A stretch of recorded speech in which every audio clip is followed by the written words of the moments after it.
আসলে বাংলাদেশে সিন্ডিকেট ব্যবসা ছাড়া ব্যবসা নাই।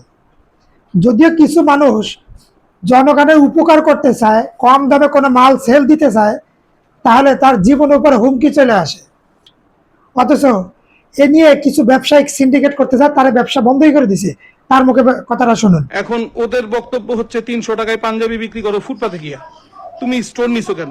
আরে ভাই, আমার কস্টিং করে 240 টাকা, আমি 60 টাকা মুনাফা, এটা তো আমি হালাল ভাবে করতেছি, বরং আমার কাছে মনে হয় আরো 10 টাকা কমাই দিলে মনে হয় ভালো হয়।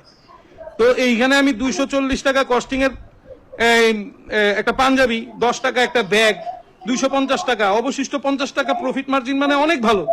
তা আমি এর চেয়ে বেশি সেল করব কেন? আমার কিয়ামতের দিন তো আল্লাহর কাছে জবাবদিহি করতে হবে।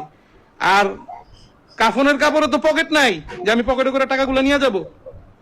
সুতরাং আমাদের যেই রকম ভাবে কস্টিং করতেছে, আমরা সেই রকম ভাবেই প্রোডাক্ট সেল করার চেষ্টা করতেছি সব।